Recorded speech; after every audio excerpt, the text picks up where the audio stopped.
Hey guys, Natalie Cutler-Welsh here, the go-to girl. I'm going to be talking today about 3 tips for juggling the motherload. So awesome to see people coming on in. So let us know, actually, if you've got a business, you know what? Let's just get cracking into the networking. If you've got a business, then go ahead and type in how you help people. So just really super briefly, because the comments go so quick. So I'm just going to turn this around so I can see ya. Let's see how we go. There we go. Yeah. So, hey, Hers by Design. Hey, Deb. Good to see you. I'm just trying to flip the camera. Tricky. Okay, one sec. Let's see if I can do this. See my face? There we go. Okay, so double tap. For those who are going to do periscoping, double tap to swap it on over. Yay! 27, 28 people. That's so cool. Thank you for the hearts.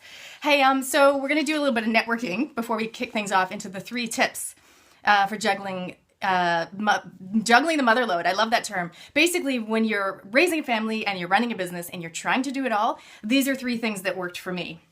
So what I was actually holding up in the start was just a copy of my book. I'm not even here to talk about my book, but it's so interesting how we try to do everything, and it's just not good. It's not good for anyone. So this is what some of the things I've learned along the way. Hey, if you're new, I'd love it if you're new to the Go-To Girl community. So just type new and then and welcome aboard.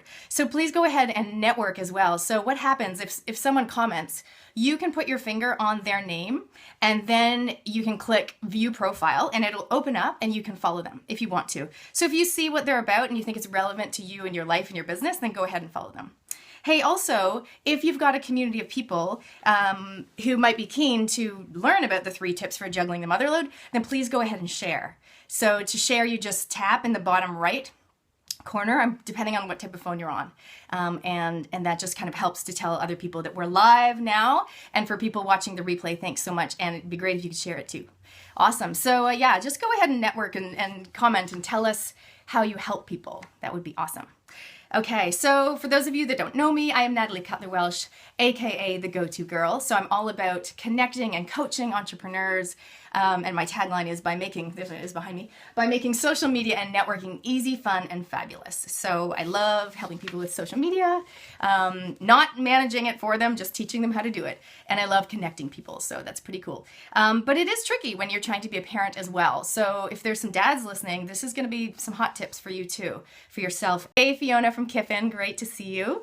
Yeah, so, okay, first of all, my tip number 1 for juggling the motherload is to implement buffer and boundaries. So this is a B&B rule. So, think of BB cream, which is like so popular. Just think BB, buffer and boundaries. What I'm talking about is if you're scheduling appointments, so if you actually have people coming to see you or you're doing Skype calls or anything like that, give yourself some buffer between appointments. I am so bad at this. I'll just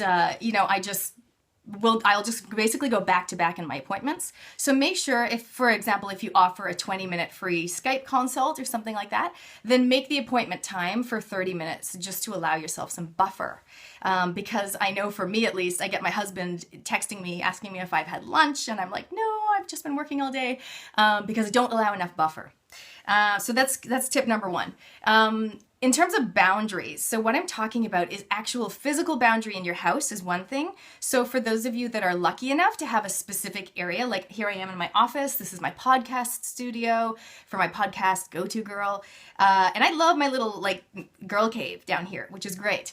I know many of you will be kind of working in the corner of the living room or maybe at the kitchen table. So just make sure you have some boundaries, because I know when I used to work at the kitchen table, I would just always have my laptop and my cords and my cables, and it was just hectic for the rest of the family as well. And I was always trying to sneak a few emails in, while I was cooking dinner, which is not recommended. So make sure you have a specific area of your house, and that's where the work takes place. Okay, and when you're working, you're working, and when you're not working, you're not working.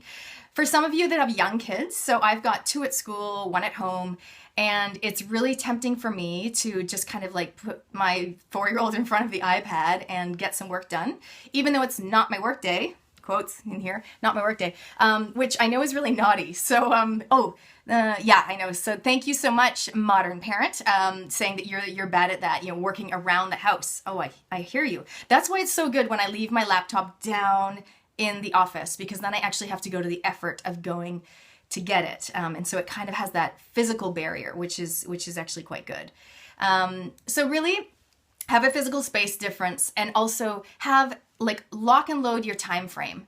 So for me, I actually, some of you will relate to this, right? You're juggling the mother load. So you're kind of working sometimes in the evening, hopefully not every night, and sometimes on the weekend. But so I almost have to say, rather than when I am working, I kind of have to say when I'm not working. Like, I am not working on, Thursdays, and my little guy, he's like, what day is it tomorrow, mommy? And I say, it's mummy day. And he gets so excited because he's like, I don't like kindy. And for me, I could so easily work 5 days a week. Like, honestly, I love my job. I love my business, but I cannot let myself, I just can't put him in kindergarten 5 days a week. I just cannot do it. So that's kind of more important to me, even though I'm still trying to squeeze the work in. So I'm still finding the answers myself.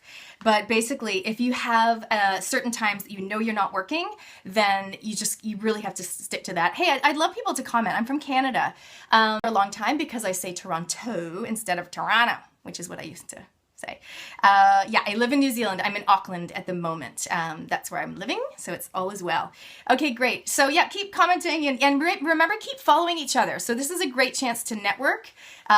Every opportunity is a chance to network. Has such a funny word, to connect with other people. So hey, Catherine, great to see you on the call. So what you can do is put your name. When someone's name goes up, it's real quick, but if you put your finger on it, it'll pause it for you. It'll just hold it there for a moment.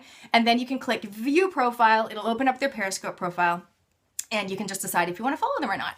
So go ahead and network. And make sure you share this with your followers as well, if it's relevant to them. So I was just doing tip number 1, buffer and boundaries. Let's get into tip number 2. Tip number 2 is all about you time, YOU. So having some time for yourself. Again, something that I was not really that good at a few years ago or a few months ago. I'm still working on it. And so this is basically doing something every single day that fills your cup. That's one of my favorite phrases, something that fills you with joy, that gives back to you. I'm kind of a classic for going like, I'm either working or I'm with the kids, and there's like nothing in between. And I think what I'm trying to do, and it's a work in progress, I tell ya, is to give back to myself and give myself some time, even if it's only 10 minutes. Hey, somebody in Wellington, great. Even if it's only 10 minutes, just so that I can, I got something come out, a little notification on my screen. Get rid of that.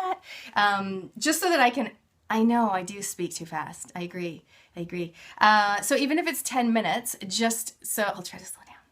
Just so that I can write in my journal or something like that. So writing in your journal once a day, 10 minutes, 15 minutes, something like that, or doing some stretches, doing some yoga if that's your thing, whatever it is that makes you feel good. And for those of you who have heard of the Miracle Morning by Hal Elrod, it's a very cool concept. That's something that's kind of my goal, is to get myself where I'm actually doing the Miracle Morning. So I'm doing all those things, reading, scribe, reading, writing, exercise, breathing, all those types of things. And you're starting off your day right.